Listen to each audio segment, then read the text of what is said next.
What's up, R110? This is Anthony here. So, as far as my artist, our group has chosen to do the Publé twins.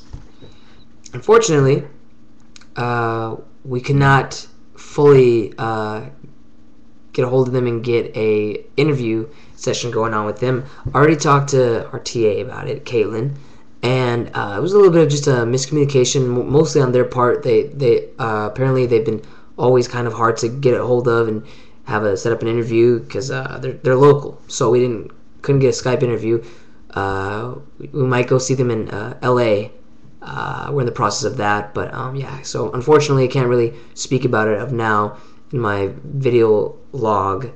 But if I were to talk about it at all, I would the reason why we chose as artists, or why at least I was inspired by them, was because of their galleries. They have three famous art, well, infamous for them, their art galleries, which contain French-made, Luchadores, and Dreamland.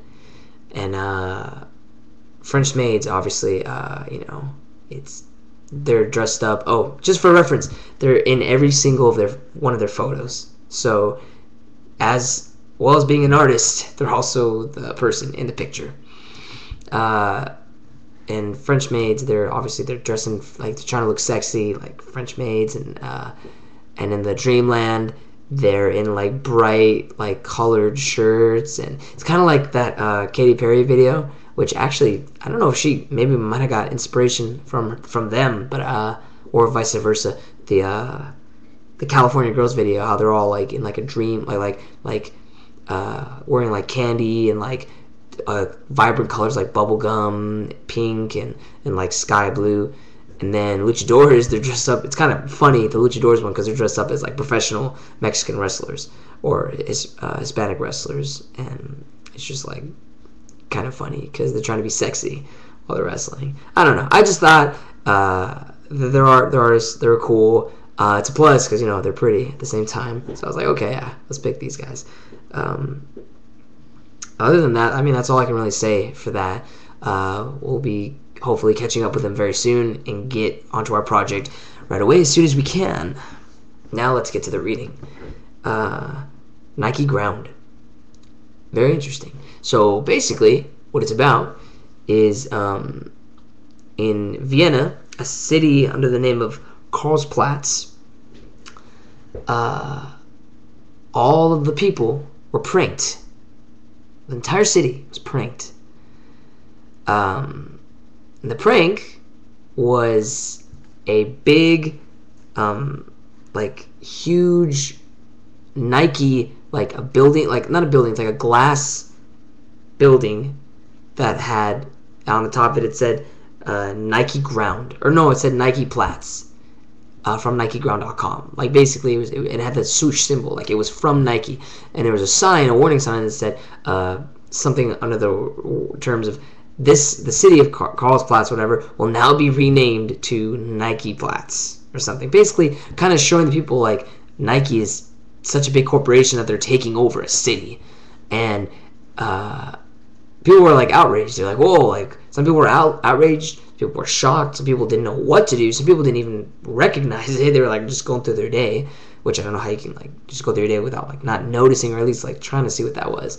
And the big thing behind it though was the ones that were actually doing the pranking. See, a lot of people at first were whoa, they thought it was real, and then when Nike got a hold of it, they were no, what the hell, that was not us. And they obviously wanted to file a suit, but they had no idea who to sue, what to do.